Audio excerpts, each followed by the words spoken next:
नमस्कार, सवाल 10 बजे देख रहे हैं आप और आपके साथ मैं हूं ऋतु। आज सवाल सिर्फ ईरान का नहीं, अमेरिका की ताकत, उसकी रणनीति और उसकी मजबूरी का है। दुनिया की सबसे बड़ी महाशक्ति जिसके बमों की गूंज से महाद्वीप कांपते रहे, आज उसी अमेरिका के सामने एक ऐसा सवाल खड़ा है जिसका जवाब सिर्फ मिसाइलों से नहीं मिल रहा। क्या ईरान पर अमेरिकी हमले बेअसर हो चुके हैं? क्योंकि हमलों की बमबारी के बाद भी न तो हॉर्मुज स्ट्रेट संकट खत्म हुआ और ना ही ईरान का परमाणु कार्यक्रम थमता हुआ दिखाई दे रहा है। अब खबर यह कि पेंटागन नए और गैर परंपरागत हथियारों की तलाश में है। सेंटकॉम ने सैन्य विश्लेषकों से ईमेल के जरिए नए आइडिया की दरकार की है और इस सवाल को लेकर के सबसे बड़ा प्रश्न उठता है कि क्या अमेरिका अब युद्ध जीतने नहीं बल्कि युद्ध से निकलने का रास्ता खोज रहा है। ईरान ने अपने परमाणु ठिकाने पहाड़ों के सीने में दफना दिए हैं। फोर्डो और नतांज जैसे ठिकाने इतने गहरे कि बंकर बस्टर बम भी बेबस नजर आ रहे हैं। तो क्या अब अमेरिका आसमान से नहीं इंटरनेट से हमला करेगा? क्या अगला मोर्चा साइबर वॉर होगा जहां बिजली, पानी, संचार और बैंकिंग सिस्टम को निशाना बनाया जाएगा? क्या वॉशिंगटन की नई रणनीति होगी आर्थिक घेराबंदी ताकि ईरान की सांसें उसकी अर्थव्यवस्था के जरिए रोकी जाए?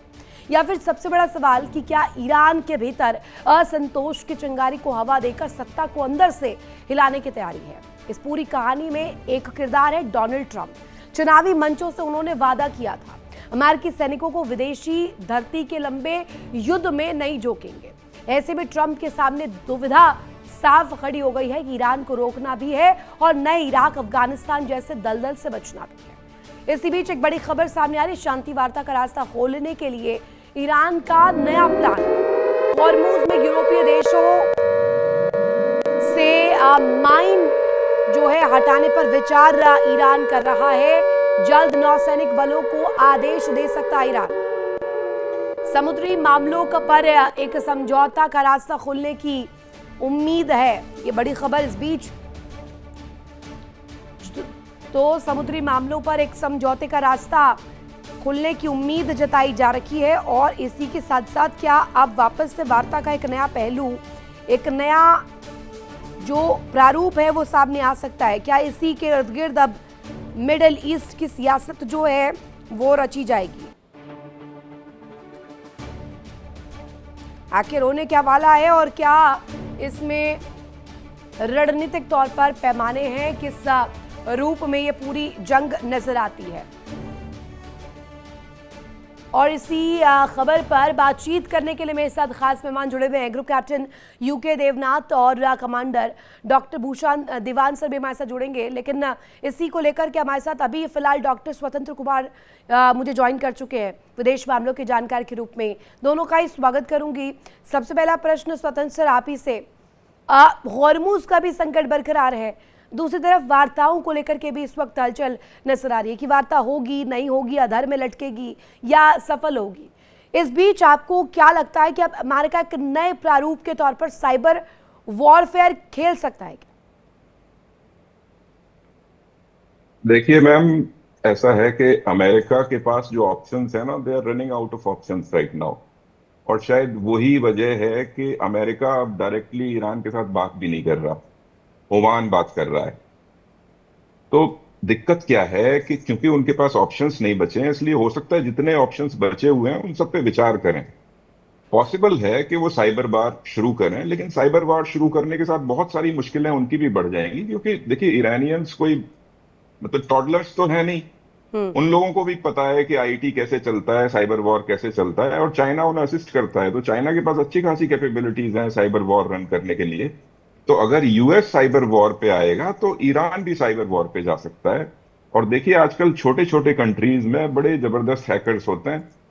आप देखिए, रशिया से जो इकोनॉमीज निकली है वहां पे इतने बड़े बड़े आईटी कैसे चलता है, साइबर वॉर कैसे चलता है, और चाइना उन्हें असिस्ट करता है। तो चाइना के पास अच्छी खासी कैपेबिलिटीज हैं साइबर वॉर रन करने के लिए। तो अगर यूएस साइबर वॉर पे आएगा तो ईरान भी साइबर वॉर पे जा सकता है। और देखिए, आजकल छोटे छोटे कंट्रीज में बड़े जबरदस्त हैकर्स होते हैं। आप देखिए, रशिया से जो इकोनॉमीज निकली है वहां पे इतने बड़े बड़े सेंटर्स हैं हैकर्स के। पूरी दुनिया के बैंक्स को, फाइनेंशियल इंस्टीट्यूशंस को वो ट्रबल करते रहते हैं कॉन्टिन्यूसली।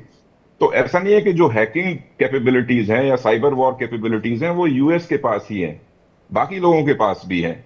तो चैलेंज ये है कि अगर आप साइबर वॉर शुरू करोगे तो साइबर वॉर में भी आप एंगेज हो सकते हो, सामने वाला भी केपेबल है उसे आगे बढ़ाने के। तो पॉसिबल है। देखिए, ट्रम्प साहब कुछ भी कर सकते हैं, मैं इस बात से इनकार नहीं करूंगा कि वो करेंगे या नहीं करेंगे। He can do anything. और इस समय वो बहुत मैसिव फ्रस्ट्रेशन में भी हैं। आप देख रहे हैं उनके कुछ, जो शुरू से लेके आखिर तक उन्होंने जो कुछ भी किया, वो कुछ भी सफल ही नहीं हो पाया आज तक। उनकी कोई रणनीति सफल नहीं हुई। तो फ्रस्ट्रेशन में आदमी कुछ भी करता है। लेकिन यहाँ पे देखिए, एक चीज मैं आपको बताना चाहूंगा कि जो सऊदी अरेबिया है उसका रोल बड़ा इंपॉर्टेंट है। मोहम्मद बिन सलमान के साथ ट्रंप साहब के ऑलमोस्ट फैमिली रिलेशनशिप है। तो इशू क्या है कि जब सऊदी अरेबिया का जो, जहां से ऑयल निकल रहा है बचा कुचा रेड सी से, जब वहां पे हूतीज एक्टिव हो गए, तो एमबीएस और सऊदी अरेबिया भी एक्टिव हो गए और यूएस के साथ उन्होंने मिलकर काम करना शुरू किया इस मामले में। अमेरिका बड़ी स्ट्राइक करना चाहता था, लेकिन एमबीएस ने कहीं ना कहीं उन्हें रोका है कि भाई आप बड़ी स्ट्राइक मत कीजिए, बातचीत होने दीजिए। तो अभी बात चल रही है, देखिए। और उसमें भी जैसा कि सामने दीवान आ रहा सर है, भी आपने मेरे भी साथ अब बताया जुड़ गए हैं। दीवान सर, ईरान पर जी। ये प्रहार बेअसर सा नजर आ रहा था। अभी तक हम चर्चा कर रहे थे कि हमला सफल हुआ है नहीं हुआ है, लेकिन इस बीच ये बहुत दिलचस्प कड़ी है कि ना तो हॉर्मूज खुल रहा है, ना वार्ता हो पा रही है। तो ये बीच की लाइन क्या है? क्या ये और ज्यादा इंस्टिगेट करेगी इस लड़ाई को? नहीं रितु जी, ऐसा नहीं है। इससे साफ दिखाई देता है कि ट्रम्प साहब थके हुए हैं, ऑप्शंस ढूंढ रहे हैं, उनके हाथ में फॉर्मूला मिल नहीं रहा है उनको कैसे बात की जाए। पर इसका मतलब ये नहीं कि वो तैयारी नहीं कर रहे। हो सकता है यहाँ से जाने की तैयारी भी करें, पर जाते जाते जाने के पहले मोमबत्ती बुझने के पहले फपकती है, वो भी करके जाएं जोर से, और बाकी छोड़ दें सऊदी के लिए, यूएई के लिए। आप लोग लड़ो, कर चले हम फिदा, जानो तन साथी हो, अब तुम्हारे हवाले वतन साथी, ये भी करके जाएं। पर दिखा जाएं, देखो हमने इनको इनको इतना पीटा है ईरान को, तो अभी तो कि अभी धीरे धीरे ये लाइन पे आ जाएगा जो भी कहानियां हैं। सवाल ये है कि ये जो एक डेडलॉक है, डेडलॉक मतलब ना तो अमेरिका ईरान को नीचे घुटनों में ला सकता है, और ना ईरान अमेरिका पे पूरी तरह हावी हो सकता है। इस डेडलॉक के चलते तकलीफ तो अमेरिका को है, इतना खर्चा हो रहा है, यहाँ बैठा है, इज्जत जा रही है। ईरान तो अपने घर बैठा है, अपना डिफेंड कर रहा है। अब 4 साल लड़ी, हम तैयार हैं, और उनके हाथ में नहीं तो न्यूक्लियर वेपन जो है इस वो क्या पूरे है। बीच में ये तैयारी जो है, अभी तैयारी का पूरा प्रारूप आपको जो नजर आ रहा है, एक तरफ कहा जाता है कि अमेरिका ऐसा ना हो जाए किसी भी वक्त हमला कर दे, और हमला भी इतना ज्यादा गहरा कि बड़ी शंका, बड़ी समस्या ईरान के अलग खड़ी हो जाए। यूके देवनाथ सर, आप इस बात से इत्तेफाक रखते हैं क्या? हाँ, दुनिया भर के मिलिट्री एनालिस्ट बार बार ये एनालाइज करते रहे हैं वॉर गेमिंग में कि अमेरिका इससे ज्यादा क्या कर सकता है। क्या अमेरिका इससे बड़ी कोई हमला कर सकता है, जैसे कि डोनाल्ड ट्रंप बार बार अलग अलग तरह के इंग्लिश के व्याकरणों से विख्यात होकर बयान कर रहे हैं। मिलिट्री एनालिसिस है कि अमेरिका फौजी तौर पर इससे ज्यादा कुछ नहीं कर सकता, जो कि वो ऑलरेडी पिछले 5 महीने से करता रहा है। 40 दिन का जब युद्ध हुआ, 1 मार्च से लेकर 8 अप्रैल तक, अमेरिका ने इजराइल के साथ मिलकर 32,000 बम गिराए। उनका खुद का बयान है। कुछ भी नहीं हुआ ईरान को। अभी पिछले हफ्ते जब 12 दिन का युद्ध हुआ, तो अमेरिका ने ईरान पर बहुत बम गिराए, बहुत अटैक किए, पोर्ट्स, हार्बर्स, जेटीज। ईरान को कोई फर्क नहीं पड़ा। कोई फर्क नहीं पड़ा से ये समझना पड़ेगा कि थोड़ा बहुत नुकसान हुआ है, लेकिन उससे ईरान घुटनों पर नहीं आया। तो अभी अमेरिका और क्या कर सकता है? क्योंकि मैं एयरफोर्स से हूं, मैं एयरफोर्स के अंदाज में बोलना चाहता हूं कि अमेरिका अपनी यूएस एयरफोर्स के 100 जहाजों को वहां भेज सकता है। यूएस एयरफोर्स के B-1, B-2, B-52 बॉम्बर्स को, F-35 को भेज सकता है। 100 जहाज भेजेगा तो 200 बॉम्ब, 400 बॉम्ब और गिरा सकता है। यूएस नेवी का कोई भी एयरक्राफ्ट कैरियर फिलहाल अरब सागर में, यानी उत्तरी अरब सागर में नहीं है। तो यूएस नेवी की जो फ्लीट है, एयरक्राफ्ट कैरियर से जो हवाई जहाज ऑपरेट करते हैं, जिनमें कि ज्यादातर F-18, F-35 हैं, वो सब अभी repair, maintenance, overall rest and recuperation के लिए पीछे गए हुए हैं, स्ट्रेटेजिक डेप्थ में गए हुए हैं। तो डोनाल्ड ट्रंप और क्या कर सकते हैं? देखिए, मैं भी अगर पेंटागन में डोनाल्ड ट्रंप के मिलिट्री एडवाइजर्स में होता, मेरे भी कंधे पे कुछ रैंक लगे होते।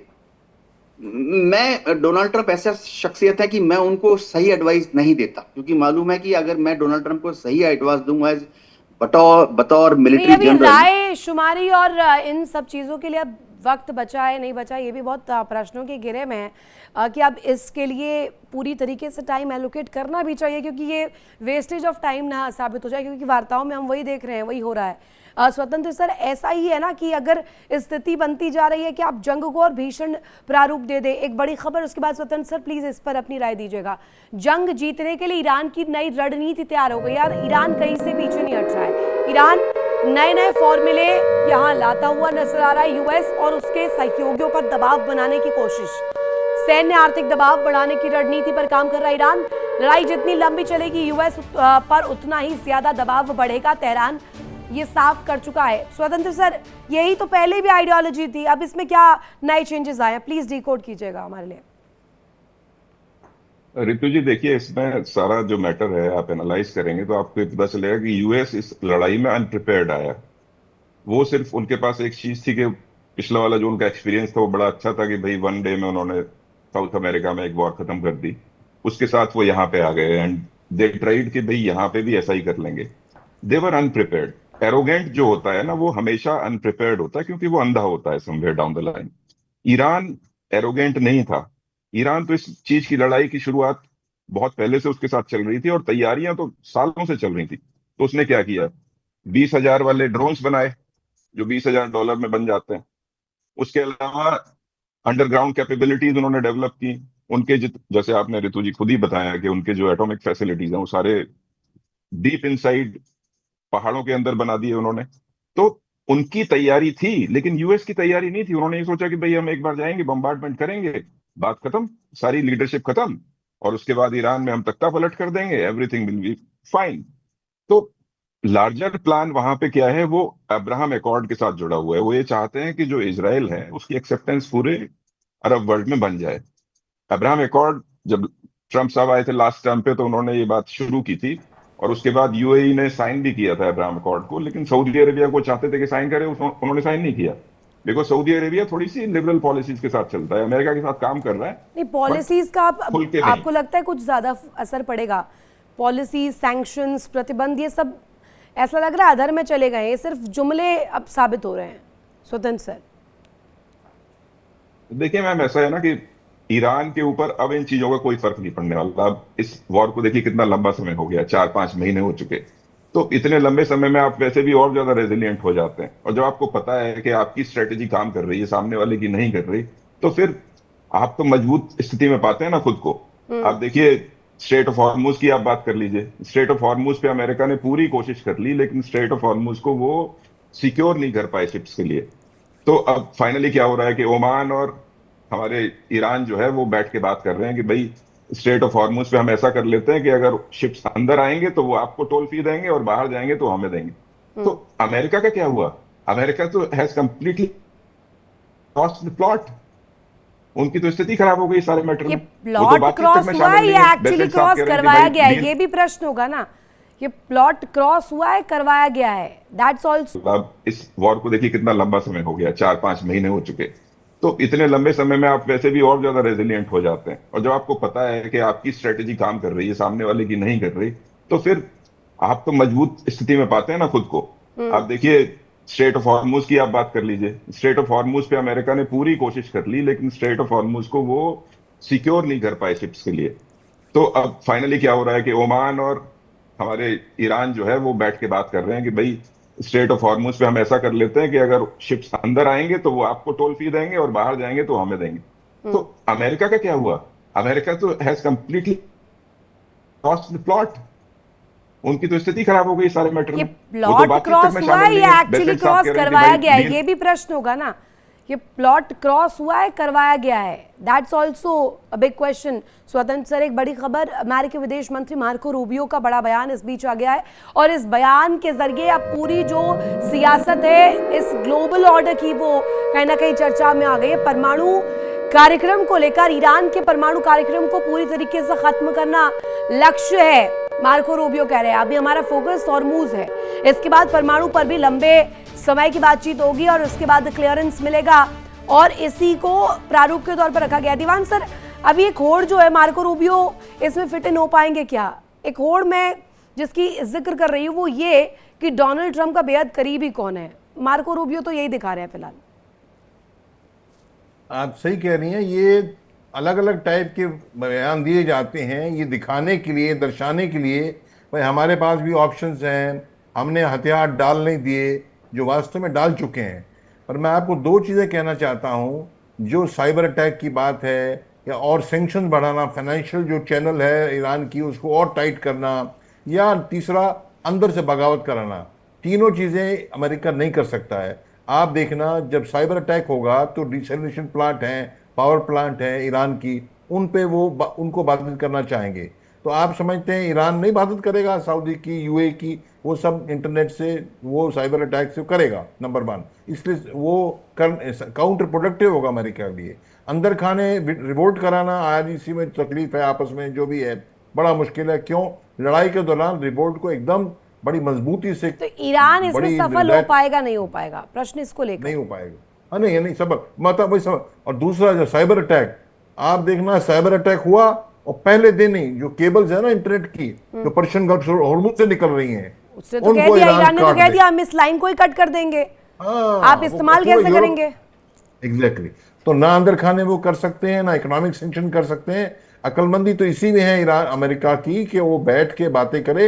जो सऊदी ने 43 कंट्रीज की मीटिंग बुलाई थी पिछले हफ्ते, जिसमें 14 सिग्नेटरीज हैं, उनके हवाले के, उनके माध्यम के थ्रू, उनके माध्यम से इस चीज को कहीं नए मोड़ पे ले जाया जाए, क्योंकि लोकल तो सफर तो वही कर रहे हैं। आपसी लड़ाई में ईरान अमेरिका की लड़ाई, सफर तो घुन पिस रहा है। घुन कौन है? Saudi, GCC countries. उनकी बात मान के उनको आगे रख के किया जाए और तभी कुछ हो सकता है। और ये अपने देश को बताने के लिए कि हम जीत गए हैं, ट्रम्प बता पाए, ये इम्पॉसिबल है। तो क्या नया आइडिया क्या मांगा है? नया आइडिया क्या मांगा है?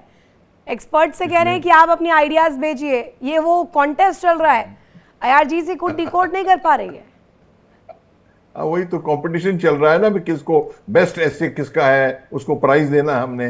पर सवाल मुझे आप बात बताए ना रितु जी, जब ईरान, आप वियतनाम से पूंछ दबा के भाग गए, अफगानिस्तान से भाग गए, तो अभी भी अभी तुम लड़ रहे हो ना। अभी हल्के से पीछे हट जाओ, नहीं तो बाद में और तकलीफ होगी। ग्राउंड फोर्स उतार दिए फिर तो अब बेमौत मारे जाओगे। तकलीफ हो रही है, होगी नहीं, हो रही है ईरान को, बट उसके बावजूद भी इस तरीके के फॉर्मूले लाना, एक तरफ आपने दबाव की रणनीति पहले से बना रखी है डे वन से, और अब आप कह रहे हैं कि आप आइडियाज दीजिए, लॉजिक्स दीजिए, करंट सिनारियो को देखते हुए आप क्या करते, ईरान की स्थिति में होते, आईआरजीसी की स्थिति में होते।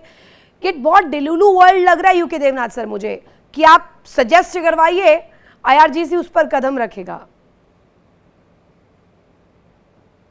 रितु जी, अमेरिका जो जितने बयान दे रहा है, सॉल्यूशन देने की कोशिश कर रहा है, उनमें से किसी ने भी काम नहीं करना।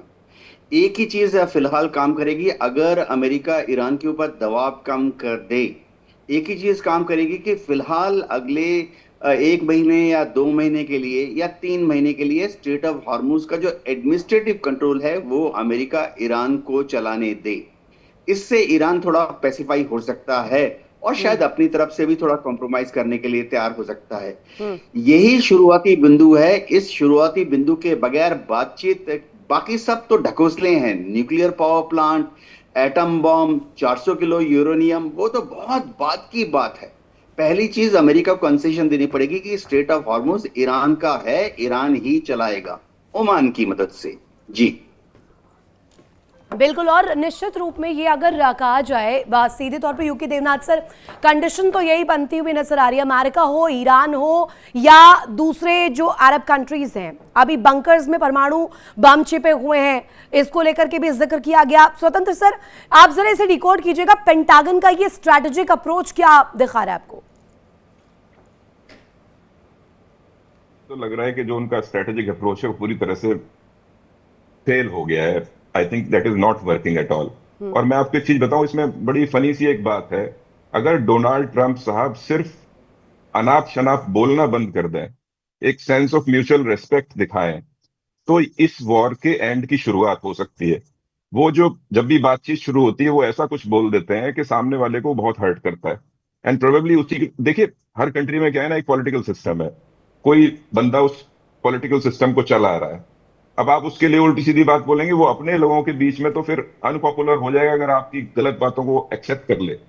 तो एक म्यूचुअल रिस्पेक्ट क्योंकि नहीं है, इसलिए अमेरिका के साथ डायरेक्ट ईरान कभी, मुझे नहीं लगता जब तक ट्रंप साहब है ये सेटल कर पाएंगे।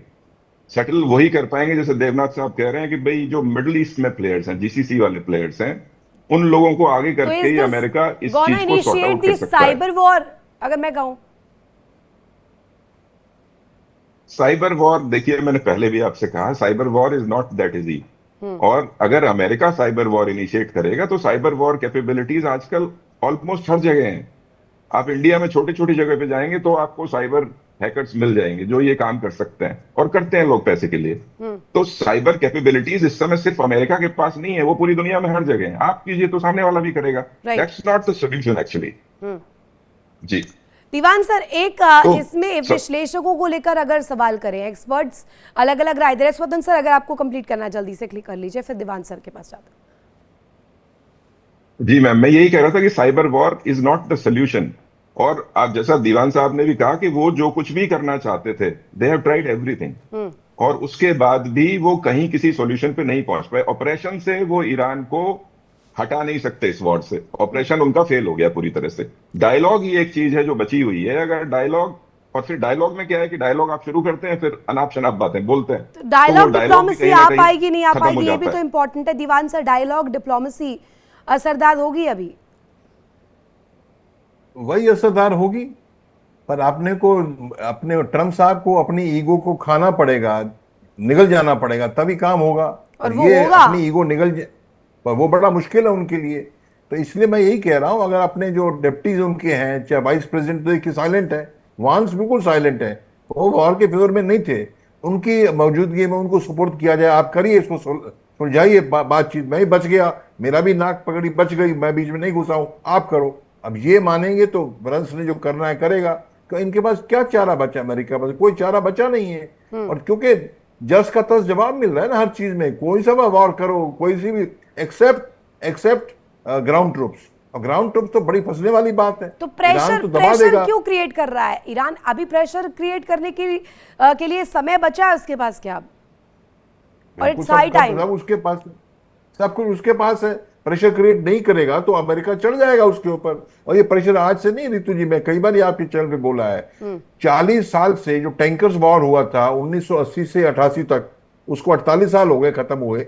तब से ईरान ने मन बना लिया था कि हमने जो पर्शियन गल्फ को पकड़ना, हॉर्मुज को पकड़ना है, अगर दोबारा प्रॉब्लम आता है। वो तैयारी तब से कर रहे हैं, कोस्टल बैटरी, पूरा तंत्र जो डिफेंस का खड़ा किया उन्होंने, किया हुआ है। उसके चलते तो हटने वाले नहीं। और मैं आपके लिए भी कहता रहा हूं यही बात जो देवनाथ सर ने भी कहा कि आप ईरान को दे दो, तुम संभालो, $2 मिलियन तुम ले रहे हो, ले लो।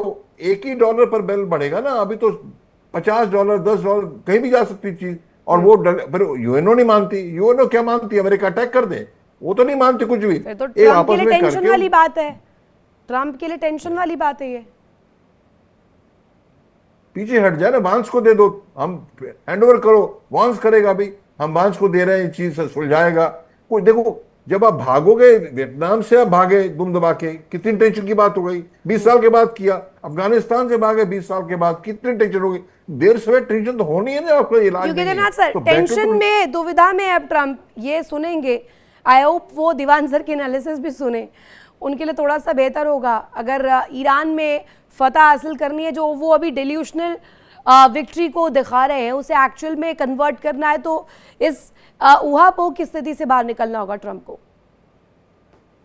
देखिए, ट्रम्प की सबसे बड़ी दिक्कत यह है कि वो अपनी डोमेस्टिक पॉलिटिक्स को किस तरह से कंट्रोल करें। आने वाले मिड टर्म इलेक्शंस को हार चुके हैं, और सबसे बड़ी बदलाव अब यह है, हास्यास्पद भी है, कि जेडी वांस, जिसको रिपब्लिकन पार्टी अपना वाइस प्रेसिडेंशियल कैंडिडेट लॉन्च करने की कोशिश कर रही थी 2028 के प्रेसिडेंशियल इलेक्शन के लिए, अब वो आउट ऑफ फेवर चल रहे हैं ट्रम्प के साथ।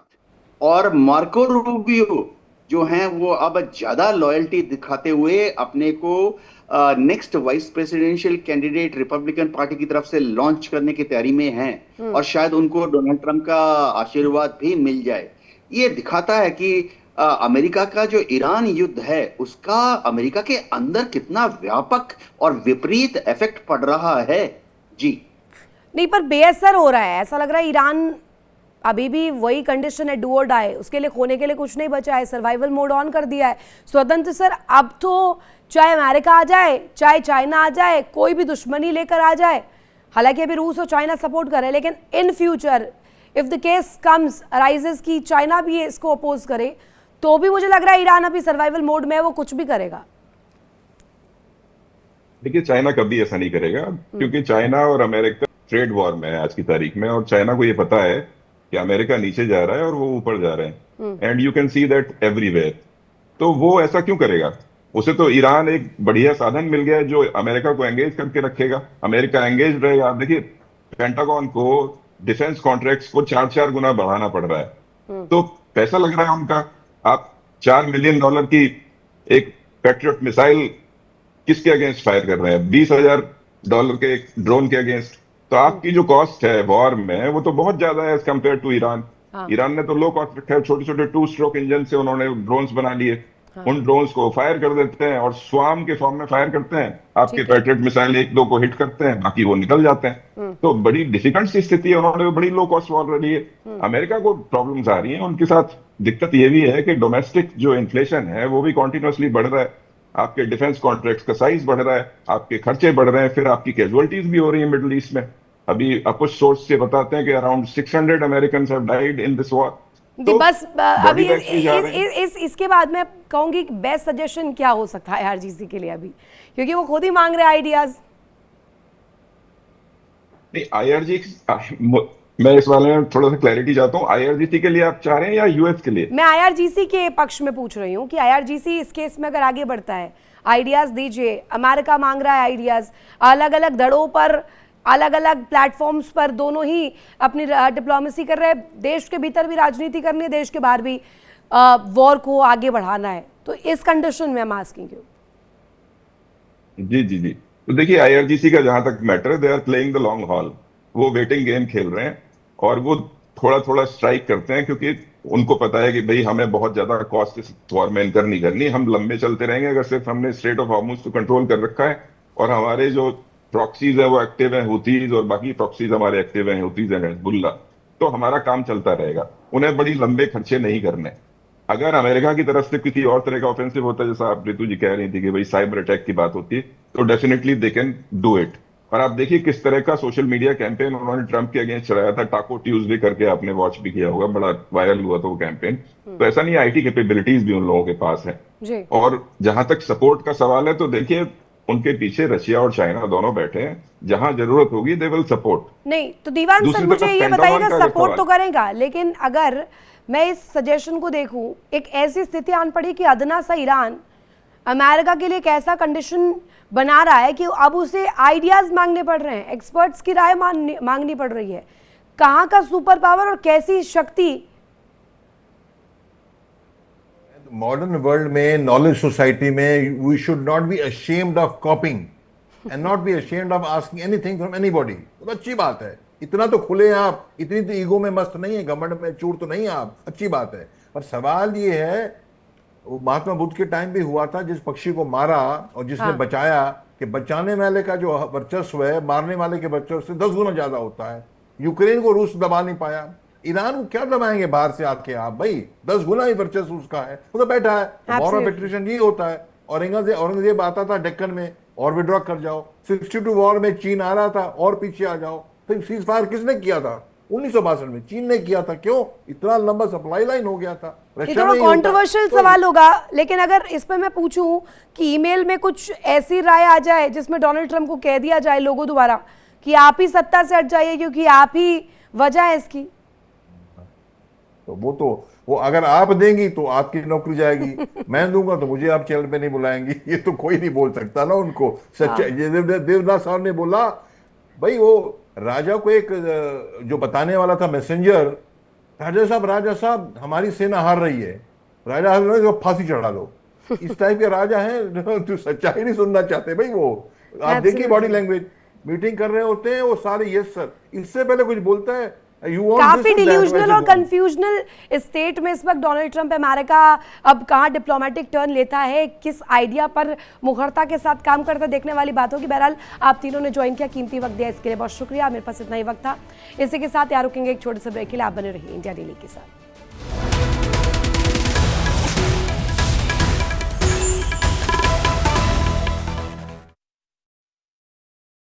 देखिए इंडिया डेली 24/7 अब आपके स्मार्ट टीवी पर। इंडिया डेली मौजूद है सभी डिजिटल प्लेटफॉर्म पर लाइव और लगातार। इंडिया डेली 24/7 हर दिन राष्ट्र को समर्पित।